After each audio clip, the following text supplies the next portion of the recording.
सरकार चाहिँ यता आजै पासपोर्ट बनाएर आजै श्रम स्वीकृति दिएर घरमै हवाईजहाज पठाएर अनि फेरि विदेश पठाउने भन्छ। भाइ कस्तो बिजोग छ विदेशमा हेरौँ त भन त भाइ। बिजोगलाई दाइ लास्टै बिजोग छ यहाँ। 18 दिन भइसक्यो यहाँनिर बिजोग छ सर। ल ल ल ल म तिमीहरूको व्यवस्था गरेर तिमीहरूलाई म हप्ता दिनभित्रमा नेपाल ल्याउने काम गर्छु है। ल है ल कति दिन भयो तपाईँहरू अलपत्र परेको? हामी अहिलेसम्म त 18 दिन भयो। 7-8 दिन अब खानापिना त्यस्तै भयो हाम्रो।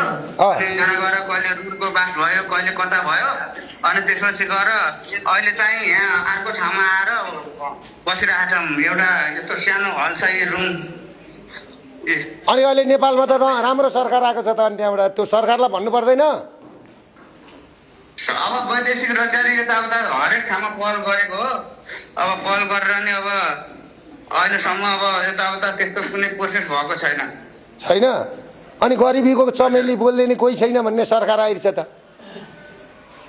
सरकार त आएको छ नि। अब सरकार नआएको त होइन, आएको त छ नि। तर अब हामी जस्तो अब गरिब दुखीको लागि त अब कसरी हुन्छ के गरेर हुन्छ यहाँबाट नेपाल उत्रिन पाएदेखि हुन्थ्यो भन्ने हाम्रो ल छ ल ल त्यो होइन यो त यस्तो छ नि त। यस्तो छ अघि मैले तपाईँलाई भन्न सोसियल मिडिया उनीहरूको गुगल उनीहरूको फेसबुक उनीहरूको सबै उनीहरूको विरुद्ध कुरा गऱ्यो भने त अहिले तपाईँको त्यो त बन्द गर्नु स्वाभाविकै हो नि तपाईँको। जस्तो म तपाईँलाई एउटा उदाहरण दिन्छु। हाम्रोमा यहाँ यामा रहेछ बिर्तामोडमा होइन, हामीले समयमा पैसा तिरेनौँ भने होल्यान्डमा स्विच दब्दा बन्द थिच्दाखेरि यहाँको एमआरआई बन्द हुन्छ। कुरो बुझ्नुभयो? त्यो स्विच बन्द गरिदिएको त्यो हर्क साम्बाङजीको हुनु त्यो नर्मल कुरा, त्यो हरेक मान्छेको हुन्छ। त्यही भएर त अघि मैले भने नि फाँसीवाद भनेको पहिला सडकमा हुन्थ्यो, लाठीले हानिन्थ्यो, झुन्ड्याइन्थ्यो, मारिन्थ्यो। अहिले फाँसीवाद भनेको फेसबुकमा छ, सफ्टवेयरमा छ, एल्गोरिदममा छ। कुरो बुझ्नुभयो कि? सामाजिक सञ्जालमा छ फाँसीवाद भनेको। त्यसैको उहाँ भिक्टिम हुनुभएको। बुझ्नुभयो कुरो? र अब यहाँ हेर्नुहोस्, यहाँ ल यता आउनुहोस्। अब यहाँ छ, यहाँ खोइ अर्को। हेलो होइन, मान्छेको सम्पत्ति हुनु नर्मल कुरा हो। त्यो सम्पत्तिलाई मैले गरे होइन। अब उनीहरूसँग पैतृक सम्पत्ति थियो कि अब के थियो त्यो मलाई थाहा छैन।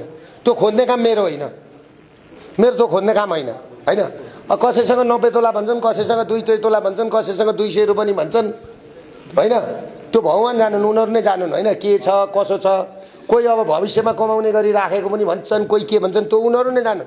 त्यसमा मलाई दोष लगाउनु छैन। तर मेरो अघि सस्मित पोखरेलजीलाई कुरा के हो भने तपाईँले अर्काको स्कुल बन्द गर्दा गर्दै त्यो तपाईँले देखाएको 25 करोडको सम्पत्ति तपाईँको बस्ने घर होइन, तपाईँ राज्यलाई पास गर्नुहोस्, म मेरो स्कुल पास गरिदिइहाल्छु, पास गरिदिइहाल्छु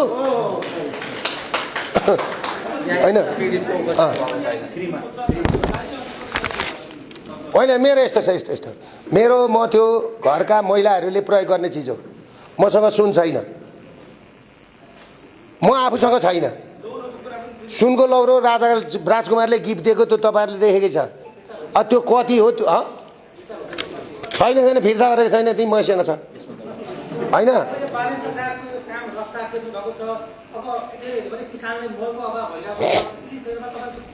होइन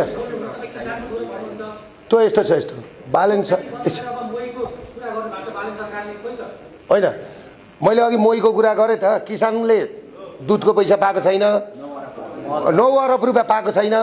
किसानहरूले गाई पाल्न छोडिसके, जङ्गलमा छोड्न थालिसके, दाना खुवाउन नपाएर। एउटा कुरो के बुझ्नु भने नि 1 किलो नुन नकिनेको मान्छे, 1 किलो आँटा नकिनेको मान्छे सरकारमा पुगेपछि नि यस्तै हुन्छ, यस्तै हुन्छ। मैले अघि तपाईँलाई भन्न पत्रकार महोदय, ब्याङ्कको लोन लिएर माखा मुन्द्रा राखेर स्कुल चलाएको छ, फ्री गरिदिने। भयभरको लोन बोकेर हस्पिटल चलाएको छ, फ्री गरिदिने। अनि बिमा गरेको पैसा नतिर्ने, बिमाको रेट बढाऊ, राम्रो गर न।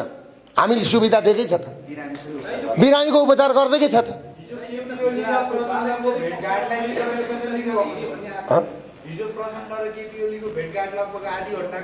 त्यो अब त्यो फेज आउट मान्छेहरू मिलेर केही अर्थै हुँदैन। त्यो पास मान्छेहरू मिलेर केही, अब प्रचण्ड र केपी ओली मिलेर के हुन्छ?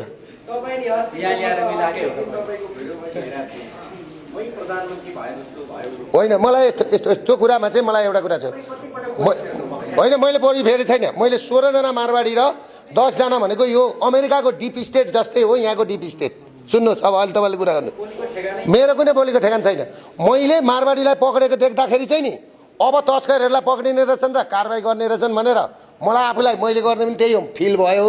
तर मारवाडी छुटेपछि नि यो चाहिँ हात्ती आयो फुस्सा जस्तो भएर म आफै छक्क परिरहेछु क्या, छक्क परिरहेछु यिनीहरूसँग। अस्ति अचम्मित होइन गर्दै हुन् कि जस्तो लाग्यो नि त 64मा माओवादीले गर्छ कि जस्तो लाग्यो, आफ्नै लागि गरे होइन। त्यही भएर म चाहिँ एउटा कुरा त्यो र अर्को कुरो तपाईँहरूले के बुझ्नुहोस् भने भर्खर मात्रै खोइ यहाँ मोबाइल ल्याउने भाइ यहाँ हेर्नुहोस् 16 जना मान्छे विदेशमा अलपत्र छन्। यो अलिकति तपाईँहरूले खिचिदिनु होला यहाँ दुबईमा है।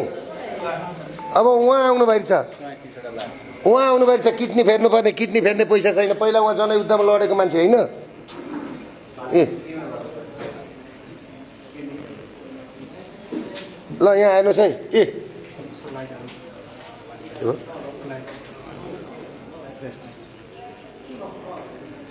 यहाँ हेर्नुहोस् दुबईबाट 16 जना मान्छे अलपत्र छन् अहिले। म फर्काउँछु यो कन्ट्याक्टमा आएपछि म फर्काउँछु 16 जना मान्छे। भाइ हेलो नमस्ते भाइ। ल खोइ त तपाईँहरूको खुल्दैन त, तपाईँहरूको खोइ त ल ल ल तपाईँहरू कतिजना हुनुहुन्छ ल भन्नुहोस् यहाँ। 18 जना। यो तपाईँहरू अलपत्र हुनुहुन्छ होइन? हजुर हजुर। अनि साथीहरू कोही खाना खान जाने, कोही कता जाने गर्नुभयो। अनि त्यसपछि गएर यहाँ हामी 18 जना छौँ। कति दिन भयो तपाईँहरू अलपत्र परेको? हामी अहिलेसम्म त 18 दिन भयो। 7-8 दिन अब खानापिना त्यस्तै भयो हाम्रो। अनि यहाँ गएर कहिले रुटको बास भयो, कहिले कता भयो। अनि त्यसपछि गएर अहिले चाहिँ यहाँ अर्को ठाउँमा आएर बसिरहेका छौँ। एउटा यस्तो सानो हल छ यो रुम। अनि अहिले नेपालमा त राम्रो सरकार आएको छ त, अनि त्यहाँबाट त्यो सरकारलाई भन्नु पर्दैन? अब वैदेशिक रोजगारी यताउता हरेक ठाउँमा पहल गरेको हो। अब पहल गरेर नि अब अहिलेसम्म अब यताउता त्यस्तो कुनै प्रोसेस भएको छैन। अनि गरिबीको चमेली बोल्ने नि कोही छैन भन्ने सरकार आइरहेछ त। सरकार त आएको छ नि, अब सरकार नआएको त होइन, आएको त छ नि। तर अब हामी जस्तो अब गरिब दुखीको लागि त अब कसरी हुन्छ, के गरेर हुन्छ, यहाँबाट नेपाल उत्रिन पाएदेखि हुन्थ्यो भन्ने हाम्रो।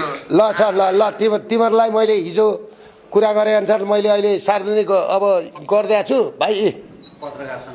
यहाँ पत्रकार सम्मेलनमा अब भाइ तिम्रो घर कहाँ हो? गाईघाट अरे। ल हेर्नुहोस् के हो तिम्रो नाम? ए ध्रुवबेन राई। अब यसरी मान्छे अलपत्र परेका छन्। 38वटा लास छ अरे यहाँ। मलाई आउँछ हो सरकार चाहिँ यता आजै पासपोर्ट बनाएर आजै श्रम स्वीकृति दिएर घरमै हवाईजहाज पठाएर अनि फेरि विदेश पठाउने भन्छ। भाइ कस्तो बिजोग छ विदेशमा हेरौँ त भन त भाइ। बिजोगलाई दाइ लास्टै बिजोग छ यहाँ। 18 दिन भइसक्यो यहाँनिर बिजोग छ। ल ल ल ल म तिमीहरूको व्यवस्था गरेर तिमीहरूलाई म हप्ता दिनभित्रमा नेपाल ल्याउने काम गर्छु है। ल है ल। अब यहाँ सुन्नुहोस् 5000 महिलाहरू आज सुन्नुहोस् कुरा विदेशमा त्यो हालतमा छन्। 3 दिनमा एउटा रोटी पाउँछन् अरे। 3 दिनमा एउटा रोटी। कुवेतमा त्यस्तै छ अरे, शारजामा त्यस्तै छ अरे, ओमानमा त्यस्तै छ अरे, दुबईमा त्यस्तै छ अरे। अनि अहिले श्रम स्वीकृति अरू 3टा देशका खोल्यो अरे आउने बित्तिकै। अनि यो त पहिला केपी ओलीहरूले गरेकै थियो नि, अनि किन चाहिएको थियो नयाँ? अब यहाँ अर्को छ। यहाँ फेरि कुरो उहाँको किडनी फेर्नुपर्ने कति भयो? 6 वर्ष भयो। किडनी फेर्नलाई उहाँ भौतारिएर हिँड्नु भएको छ होइन? सरकारले फ्री गर्नुपर्ने होइन? अब म कहाँ आउनु भएको छ यहाँ?